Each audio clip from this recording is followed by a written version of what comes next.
why your brain forces you to buy junk and how to avoid it. Hey, how's it going? Have you ever looked at your closet, your bookshelf, or your online purchase history and thought, when did I buy all this stuff? If the answer is yes, stick around, because today we're going on an amazing journey. A descent through 5 levels of understanding to grasp why we buy things we don't need. I promise you, by the end of this video, your view of every ad, every store, and every special offer will have completely transformed. Let's start with level 1, the surface, what we all know. Offers. The classic, the unmistakable red 50% off sign. It's the oldest trick in the book. You see a higher original price crossed out and a lower one next to it. Immediately, your brain doesn't calculate how much you're going to spend, but how much you're going to save. It's an illusion of victory, the feeling that you're outsmarting the system. Then there's the power of the herd, what experts call social proof.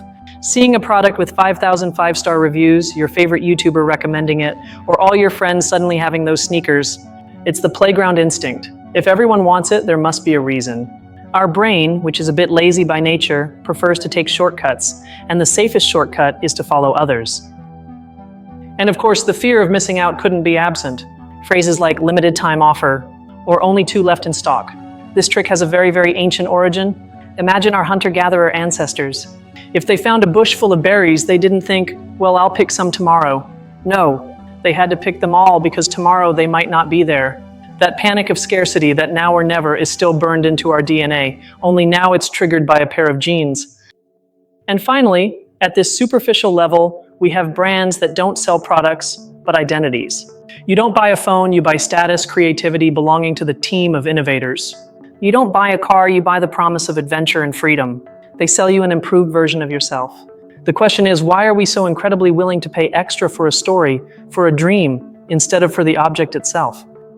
So there you have it. Offers, social proof, scarcity, and brands selling dreams. This is level 1, the tip of the iceberg. The marketing plays that we can all see and recognize, but into which, let's admit it, we keep falling again and again. But if this is what we see on the surface, what secret engines drive it from beneath? It's time to dive in. Welcome to level 2, the hidden mechanisms. Remember that feeling of euphoria when finding a bargain, which we talked about at the beginning? Well, that's not just an emotion, it's pure brain chemistry. Every time you anticipate a reward, your brain releases a neurotransmitter called dopamine. The fascinating thing is that the biggest dopamine rush doesn't occur when you have the object, but during the search and anticipation. Marketing doesn't sell you a product, it sells you the thrill of the hunt. It's a legal dealer of small dopamine rushes. Now let's talk about an invisible social rule that traps us: reciprocity. It's very simple. If someone gives you something, you feel an internal debt, a need to return the favor. Have you ever been offered a free sample at a supermarket or a small gift when entering a store? It's not kindness, it's a trap. By accepting that little piece of cheese, your brain creates a social obligation that makes you feel almost bad if you leave without buying the whole package. And here's a factory error of our mind, a cognitive bias called the endowment effect. It means that by simply possessing something even for a minute, we value it much more than before. 30-day free trials are masters at this. Once you've used that streaming app for a month, you feel like it's yours. Canceling the subscription is no longer a neutral decision. It feels like a painful loss, even though you lived perfectly well without it 31 days ago. The story selling we mentioned earlier isn't a modern invention either. It's a fundamental human need. Since we sat around fires in caves, stories have helped us make sense of the world and unite the tribe. Modern marketing has hijacked that need. Big brands don't read you a list of features. They tell you an epic tale with heroes, villains, and a mission, and we pay to be a character in that adventure. And deep down, many of these mechanisms resolve a basic human need, the need for control. We live in a chaotic, unpredictable world. But choosing which shampoo to buy, researching, comparing, and finally making a decision gives us a small yet satisfying sense of control over a part of our lives. It's a small triumph in a world that often makes us feel powerless. Notice how the perspective changes now. Offers are no longer discounts, they're dopamine triggers. Free samples aren't gifts, they're reciprocity hooks. Free trials are emotional kidnappings that use our biases against us. Big brands aren't companies, they're the tribe's new storytellers. Doesn't seem so harmless anymore, does it? Understanding these hidden gears, brain chemistry, social rules, the errors of our mind, it's like putting on X-ray glasses. Suddenly you can see the structure behind the facade, and that knowledge gives you power. The power to pause and ask yourself, do I really want this? Or are they just pressing the right buttons in my brain? But if you thought we had everything clear, get ready, because this is where the story gets truly chaotic. Welcome to Level 3, the war zone of debates and complexities. Here's the great debate that divides everyone. Is marketing manipulation or persuasion? On one hand, you have critics who say it's pure and simple manipulation. They exploit our insecurities and psychological weaknesses to sell us junk we don't need, which makes us unhappy and puts us in debt. On the other hand, defenders say, not at all. We simply connect products with desires people already have. No one puts a gun to your head. Where on earth is the line? Now let me tell you a secret. Remember the famous myth of subliminal messages in movies to make you buy sodas and popcorn? The evidence that this works on a large scale is, to be generous, very weak, but people love to believe it. Why? Because it's much more comfortable to think that we are victims of a dark and mysterious power than to admit the truth, that we are manipulated by much dumber and more obvious tricks, like a simple 2-for-1 sign. Get ready for a mind-blowing paradox, the paradox of choice. Instinctively, we believe that having more options is good, that it gives us more freedom and happiness. But science proves just the opposite. Too many options paralyze us. If you have to choose between 3 types of jam, it's easy. If you have to choose between 300, you get overwhelmed, you take forever, and when you finally choose one, you feel dissatisfied, thinking that perhaps one of the other 299 was better. Sometimes more freedom means less happiness. And now, an ethical question about something we've completely normalized: ultra-personalized advertising. Sounds good, right? Ads that match what you like. But stop and think. Is it ethical for an algorithm to know from your searches and online behavior that you're going through a breakup or have low self-esteem, and at that very moment bombard you with ads for dating apps or products to boost your confidence? Is it fair to use a person's vulnerability as a business opportunity? This ethical debate, moreover, has changed over time. Centuries ago, the law of the market was caveat emptor, a Latin phrase meaning let the buyer beware. That is, if you were cheated, it was your problem. Then we fought and achieved an era of consumer rights, where companies are required to be transparent. But now, with artificial intelligence and big data, aren't we returning to a digital caveat emptor, where the ways we are persuaded are so complex that we can no longer understand them?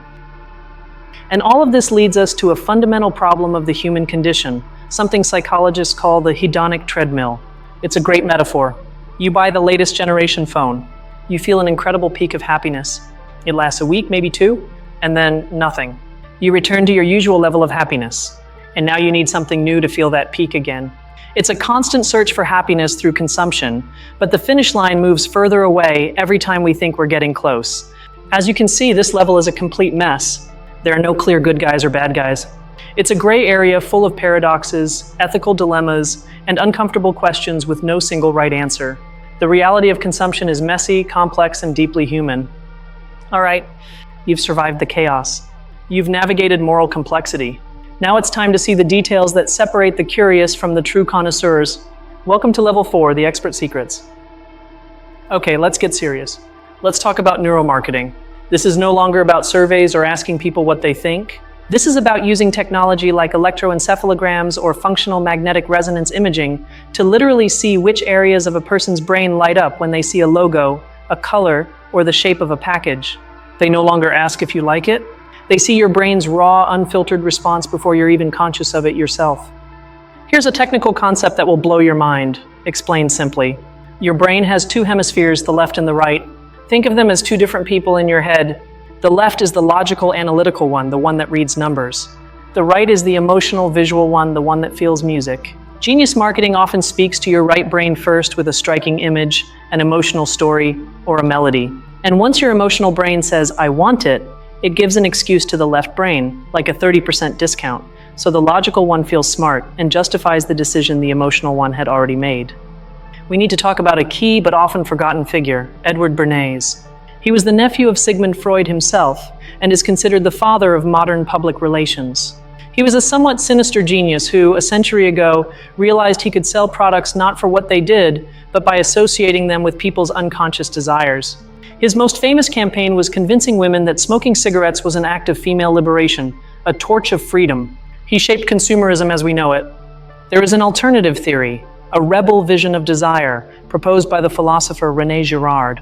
It is mimetic theory. It states something radical, that we almost never desire things for themselves. We desire them because we see that other people desire them. Your desire is not a straight line between you and the iPhone. It's a triangle. There's you, there's the iPhone, and there's that other person or group you admire or envy, and whose desire you are imitating. This would perfectly explain viral trends and hypes that seem to emerge from nowhere. And now, a scientific discovery that goes against all intuition. Neuroscientists discovered that the act of paying, especially when using cash, activates the same regions in our brain associated with physical pain. They call it the pain of paying. This explains why credit cards, mobile payments, or the one-click purchase button are so incredibly effective. They are like an anesthetic for that pain. They separate the immediate pleasure of the purchase from the deferred pain of payment. And here, at this level, is where everything fits together spectacularly. Remember how we talked about the dopamine of the hunt and anticipation at the beginning? And how we just talked about the pain of paying? Well, modern marketing is a work of engineering designed to do two things perfectly: maximize to infinity the dopamine rush of promise and expectation, and minimize the pain of payment until it's almost invisible. They hook you with emotion and hide the blow. It's the ultimate brain hack. Knowing about neuromarketing, about figures like Bernays, or about concepts like the pain of paying isn't just for accumulating curious facts. It's to understand that the game has much deeper and more scientific rules than we ever imagined. It's realizing that we're not in a simple market, but in a kind of matrix designed with chilling neurological precision. We have reached the limit of what is known. We have explored what experts study today. Do you dare to look beyond, towards the last frontier, towards what we still don't know? Welcome to Level 5, Speculation, Wonder, and the Big Questions. Imagine this in the not-too-distant future. Your smart bracelet detects a slight increase in cortisol, the stress hormone, in your blood. Automatically, your virtual assistant at home, with a perfectly modulated voice to be calm and empathetic, suggests a list of relaxing music and, coincidentally, shows you a hyper-realistic ad for a vacation on a paradisiacal beach on the screen. Future advertising will adapt not only to your tastes, but also to your real-time biochemical state. This leads us directly to the deepest question that neither science nor philosophy can yet answer. If artificial intelligence comes to know our unconscious biases, fears, and desires better than we do ourselves, and subtly guides us towards decisions that make us feel good, where does help end and the annihilation of free will begin? Are we truly free if our choices can be predicted and designed by an algorithm? And now a philosophical idea that might leave you thinking for days. What if desire is not something that originates within us? What if in reality we are more like antennas than generators? What if desire is an external force, cultural, biological, mimetic, that simply flows through us? If that were true, the whole idea of an authentic, sovereign self that freely chooses what it wants crumbles. We would not be the authors of our desires, but the vehicles through which desire manifests. Understanding the science of how we function is absolutely key for the future of humanity.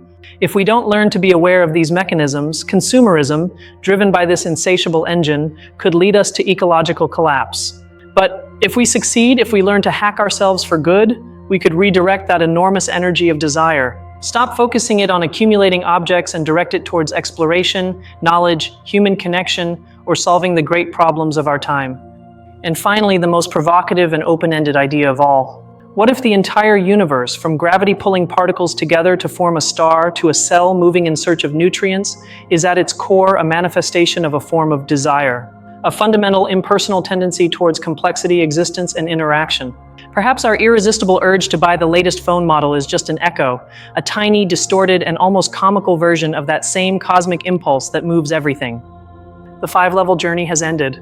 We have descended from the most obvious surface to the depths of our mind, and from there we have touched the limits of the cosmos. Now, with this new and strange perspective, it's time to contemplate the full picture. We began this journey together with an incredibly simple image. Do you remember it? A red sale sign in a store. Something every day, almost boring.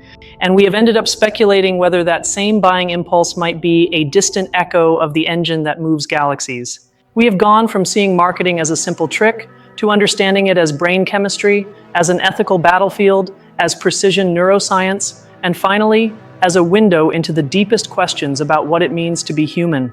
I truly hope that your view of a simple purchase will never be the same again. What idea from this whole journey has impacted you the most? The dopamine rush, the pain of paying, the idea that we imitate the desires of others, or the madness of cosmic desire? Please leave it in the comments. I'm dying to read your reflections.